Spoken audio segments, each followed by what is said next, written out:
So my question to you is, what happens to the EU if they succeed in Romania? What happens in Germany? What happens to other European countries?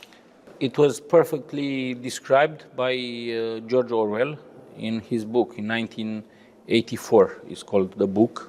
I recommend to everybody to read this book. He also wrote a very good manual for politicians around the world, The Animal Farm, which is a case study. So in 1984, he described how geopolitical blocs will function.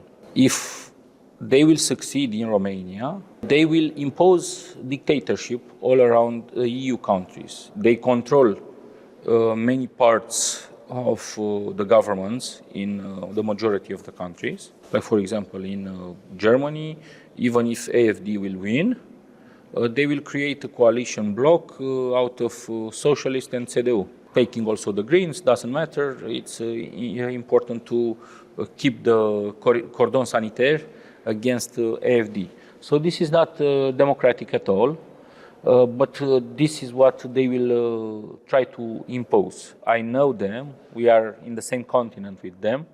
I know how they are working through the deep state. Soros might have lost in the States, but he will try to regain power in Europe and to create an enemy out of the European Union for the Trump administration and for the United States. Famous journalist from Romania, globalist journalist, founded out of USAID funds, Dan Tăpălagă, said yesterday that now America is becoming an enemy for Europe.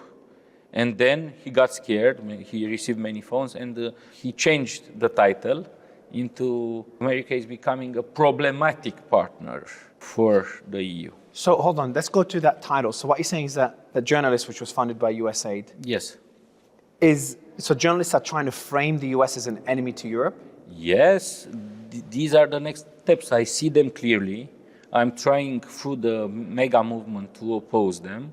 This is why I'm going next week also at CPAC as a speaker to wake up important key figures in Washington and to keep the current partnership between EU and the Trump administration. If not, we will lose big time out of the war between the European Union and the United States. That's a scary thing to imagine.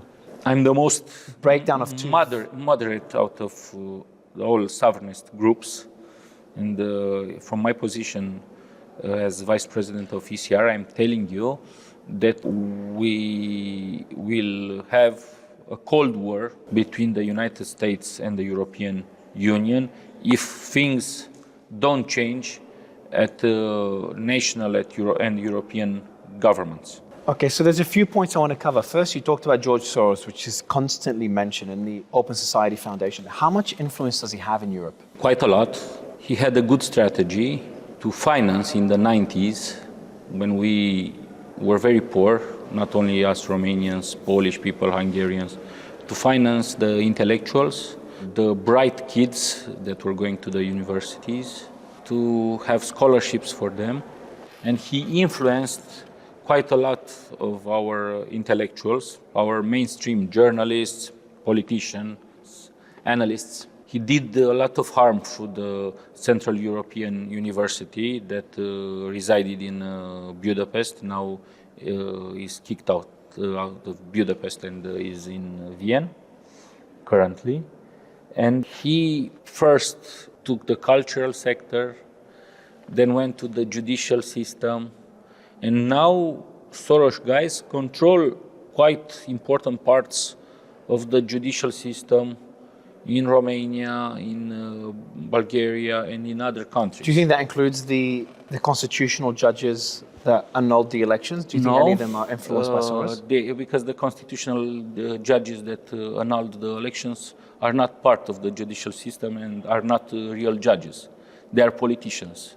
They are socialist, liberals, people named by Iohannis. So they are. So Iohannis chose the judges that essentially made the decision to Yeah. annul the elections. Yeah, and they are former members of the parliament in Romania. So they're politicians. Yeah, they are not judges.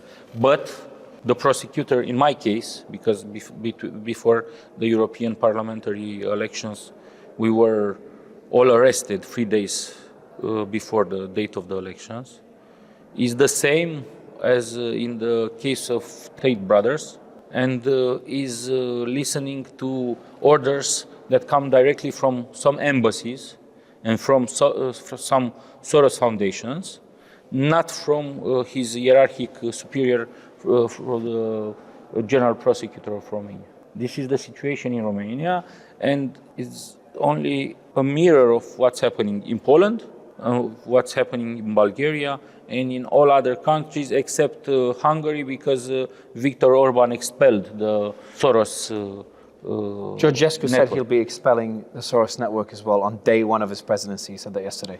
Hopefully, in Romania, the president doesn't have that much power.